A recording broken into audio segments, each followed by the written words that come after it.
Boss कौन नहीं बनना चाहता। हर कोई चाहता है कि लोग उनके अंडर में काम करें, ना कि वो पूरी जिंदगी किसी के इशारों पर काम करते रहें। कई लोग तो ऐसे होते हैं जिनके पास अपने नए बिजनेस को लेकर आइडियाज़ तो होते हैं, लेकिन उन्हें ये नहीं पता होता कि इन्हें स्टार्ट कैसे किया जाए, यानी कि अपनी नई कंपनी कैसे बनाएं। बहुत से लोग शुरुआत की इस परेशानी से ऊपर उठकर बिजनेस शुरू तो कर देते हैं, लेकिन कुछ टाइम के बाद लॉस होने की वजह से उन्हें ये बंद करना पड़ता है। नमस्कार, मैं निखिल स्वागत करता हूं आप सभी का चेतना मंच के इस सेगमेंट में, जिसका नाम है हाउ टू बी रिच। आज की इस वीडियो में हम बात करेंगे कि आप अपना नया बिजनेस कैसे स्टार्ट कर सकते हैं और किन प्लानिंग्स के साथ आप उसे सक्सेसफुल बना सकते हैं। हम में से बहुत से लोग ये सोचते हैं कि नया बिजनेस शुरू करने के लिए, यानी स्टार्टअप शुरू करने के लिए आपके पास कोई नया आइडिया ही होना चाहिए जो कि आज तक किसी ने शुरू ना किया हो और फिर किसी ने सोचा भी ना हो। और कई बार ऐसा सोचने वाले लोग हमेशा सोचते ही रह जाते हैं। सबसे ज़रूरी चीज़ किसी भी बिजनेस को स्टार्ट करने के लिए ये होनी चाहिए कि आपका इंटरेस्ट किस फील्ड में है, आपको क्या करने में मज़ा आता है और आपको किस चीज़ की अच्छी नॉलेज है। जैसे अगर आपको स्पोर्ट्स में इंटरेस्ट है तो आप कोई स्पोर्ट्स रिलेटेड बिजनेस शुरू कर सकते हैं, फिर चाहे वो एक कोई शॉप ही क्यों ना हो, और कुछ भी जो कि स्पोर्ट्स से रिलेटेड हो। इससे आप अपने कस्टमर्स को अपने प्रोडक्ट के बारे में अच्छे से समझा पाएंगे, क्योंकि आप यूं ही हवा में तीर नहीं चला रहे होंगे, आपको अपने फील्ड के बारे में प्रॉपर नॉलेज है। एग्जाम्पल के तौर पर आपको बताता हूं, एक कंपनी है जिसका नाम है बोट, जिसके ईयरफोन्स आते हैं और इस कंपनी के प्रोडक्ट का अभी मार्केट में गजब का क्रेज़ है, लेकिन वो अपने फील्ड में ऐसी पहली कंपनी नहीं है। एक और कंपनी है बोल्ट, जो कि उससे पहले की कंपनी है, लेकिन फिर भी बोट ने मार्केट में आने के बाद बोल्ट को पीछे छोड़ दिया। इसका क्या कारण हो सकता है? इसका कारण है लोगों के बीच में उसकी पकड़ और लोगों की डिमांड के हिसाब से प्रोडक्ट को मार्केट में लाना। इतना सब सोच लेने के बाद अब नेक्स्ट स्टेप क्या होगा?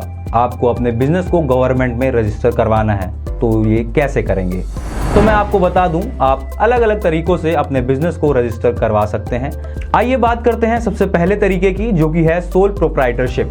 ये एक ऐसा तरीका है अपने बिजनेस को रजिस्टर करवाने का जिसमें आप अकेले ही अपने बिजनेस के मालिक हैं, यानी आप अपनी कंपनी के सब कुछ हैं। बिजनेस में जो भी लॉस या प्रॉफिट होगा वो आपका पर्सनल होगा।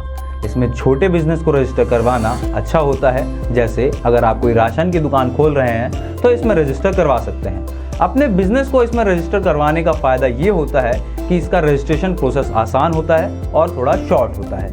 इसमें बिजनेस को रजिस्टर करवाने के लिए आपको अपनी लोकल अथॉरिटी के पास जाना होगा। जैसे अगर आप शहर में रहते हैं तो आपको म्यूनिसिपैलिटी के पास जाना होगा, और अगर आप गांव में रहते हैं तो आपको अपनी ग्राम पंचायत के पास जाना पड़ेगा।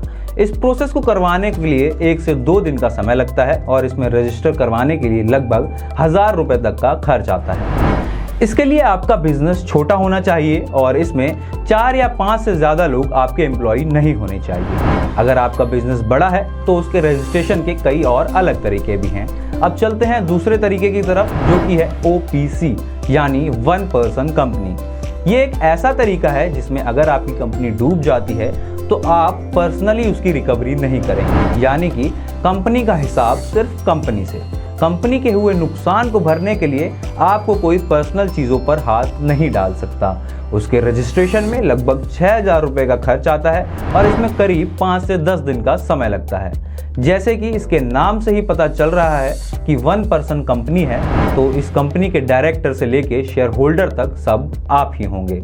इस रजिस्ट्रेशन के बाद आपकी company private limited company bracket में OPC बन जाएगी। तीसरा तरीका है प्राइवेट लिमिटेड कंपनी। उसकी कुछ टर्म्स एंड कंडीशंस हैं। जैसे इसमें रजिस्ट्रेशन करवाने के लिए 2 शेयर होल्डर्स और 2 कंपनी के डायरेक्टर होने चाहिए। अगर आप अपनी कंपनी को प्राइवेट लिमिटेड कंपनी बनाना चाहते हैं तो इसमें लोगों का ट्रस्ट आपकी कंपनी के ऊपर बढ़ जाता है और किसी भी प्राइवेट लिमिटेड कंपनी को बैंक से लोन लेने में आसानी मिलती है। इस तरीके से रजिस्ट्रेशन करवाने में लगभग 7000 रुपये का खर्च आता है और 5 से 10 दिन का टाइम लगता है। अब बात करते हैं चौथे तरीके की, जो कि है लिमिटेड लायबिलिटी पार्टनरशिप, यानी LLP। इसमें आप अपनी कंपनी को तब रजिस्टर करवाएंगे जब आपको सिर्फ लिमिटेड टाइम के लिए ही अपनी कंपनी खोलनी है और बाद में डिसॉल्व, यानी कि खत्म करनी हो। अब कंपनी रजिस्ट्रेशन होने के बाद हमें ज़रूरत होगी कुछ टैक्स रजिस्ट्रेशंस की, जिसमें हम सबसे पहले बात करते हैं GST रजिस्ट्रेशन की। अगर आपकी कंपनी का साल का टर्नओवर 20 लाख के ऊपर है तो आपको GST रजिस्ट्रेशन करवाना पड़ेगा। दूसरा है इंपोर्ट एक्सपोर्ट कोड रजिस्ट्रेशन यानी IEC रजिस्ट्रेशन।